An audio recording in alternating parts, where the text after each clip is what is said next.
আজ আমাদের sports department এবং প্রেস ক্লাবের যারা সদস্যরা রয়েছে একটা ফ্রেন্ডলি ম্যাচ হলো এবং আমরা সবাই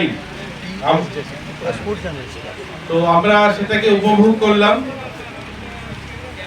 আমরা একটাই চাই, আমরা আমাদের রাজ্যে খেলাধুলার প্রচার প্রসার বাড়ুক, আমাদের ছেলেমেয়েরা এগিয়ে যাক।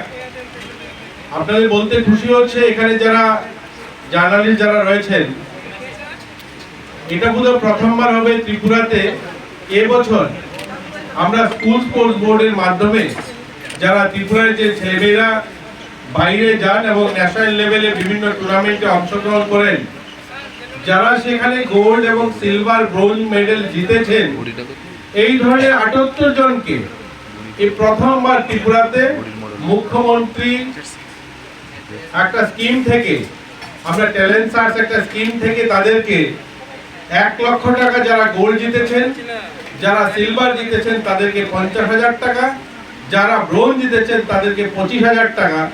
এটা প্রথমবার হয়েছে এরকম 78 জনকে আমরা জিতে পেরেছি। এবং আমাদের রাজ্যে গ্রামীণ এলাকাতে, শুধু আগে কি হতো আগরতলা শহরে শুধু খেলাধুলা হতো, এটা আমরা পরিবর্তন করতে শুরু করেছি। এটা ফার্স্ট টাইম হবে এই ভগৎ সিং আপনারা দেখছেন যেখানে, কারণ আমরা আগরতলা শহরে এর জন্য খেলাধুলা আয়োজন করি, কারণ বাইরের থেকে যে সমস্ত ছেলেমেয়েরা আসে তাদের থাকার ব্যবস্থা শুধুমাত্র আগরতলাতে। এটা প্রথমবার হয়েছে যে এই ধরনের ভগৎ সিং এর মতোই একটা 200 বেডের যুব আবাস আমবাসাতে তৈরি হয়েছে।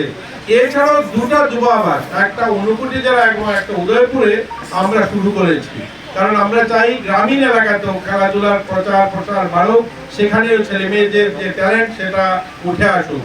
আমরা অনেকগুলো মাঠকে, আমি 1-2টা মাঠ নয়, অনেকগুলো মাঠকে ইতিমধ্যে মিনি গ্যালারি এবং সেখানে গ্র্যান্ড স্ট্যান্ডের ব্যবস্থা করা হয়েছে, সেগুলো কাজ শুরু হয়েছে।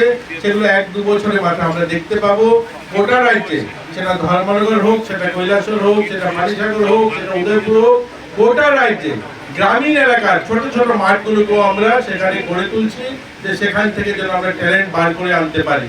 আরেকটা কথা হচ্ছে, এই গভর্নমেন্ট আসার পর অর্থাৎ 2018 সালে পরিবর্তনের পর খেলাধুলায় অনেক পরিবর্তন হয়েছে।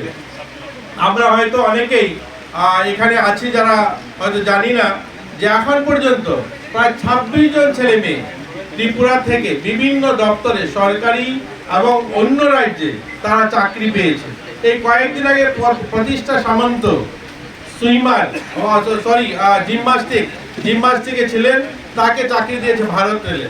এর আগে অস্মিতা আমাদের স্পোর্টস স্কুলে, তাকে চাকরি দেওয়া হয়েছে মধ্যপ্রদেশ। এর আগেও উত্তরপ্রদেশ গভর্নমেন্ট চাকরি দিয়েছে।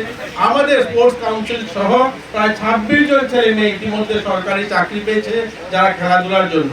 আজ খেলাধুলা কিন্তু আমাদের রাজ্যে অনেক ছেলে মেয়েরা ন্যাশনাল লেভেলে তারা নাম করেছে, সুনামের সঙ্গে ত্রিপুরাকে তারা তুলে ধরেছে। আমরা চাই আগামী দিনেও তারা যেন আরো ভালো ভালো ছেলেমেয়েরা বেরিয়ে আসে। খেলাধুলার জন্য যে ইনফ্রাস্ট্রাকচার দরকার সেগুলো যেমন আমরা করছি, তেমনি আর্থিক সাহায্য। আমরা আমাদের পিআইরা আজকে এখানে খেলেছেন অনেকেই, আপনারা সবাই জানেন। আমাদের দপ্তর ইতিমধ্যে সিদ্ধান্ত নিয়েছে, যারা মিডিয়া বন্ধুরা আছে আপনাদেরকেও আমরা বলতে খুশি হচ্ছে, যারা বিপিএড এমপিএড করা যারা রয়েছেন আমাদের মধ্যে, যারা পিআইরা, তাদেরকে আমরা এনআইএস কোচের জন্য, কোচিং করিয়ে আনার জন্য 6 মাসের ট্রেনিং এর জন্য আমরা ইতিমধ্যে ফাইল প্রসেস করেছি।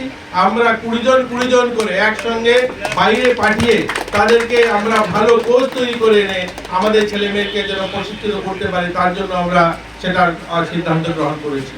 এই যে মাঠটা আমরা দাঁড়িয়ে আছি, এই মাঠটাকে ডান পাশে একটা ইনডোর হল এবং এখানে একটা সুইমিং পুল এবং এই মাঠটাকে নতুন করে সাজিয়ে তোলার জন্য প্রায় সেখানেও আমরা একটা বড় স্কিম আমরা সাবমিট করেছি কেন্দ্র সরকারের কাছে, এবং সেখান থেকেও প্রাথমিক মঞ্জুরি আমরা পেয়েছি। এটাও হয়তো আমরা 1-1.5 বছর 2 বছরের মাথায় একটা সুন্দর ইনফ্রাস্ট্রাকচার আমরা দিতে পারবো খেলাধুলার জন্য। যাই হোক, আজকে এই খেলাধুলায় যারা অংশগ্রহণ করেছেন সবাইকে আমি শুভেচ্ছা জানাই, অভিনন্দন জানাই, আর প্রত্যাশা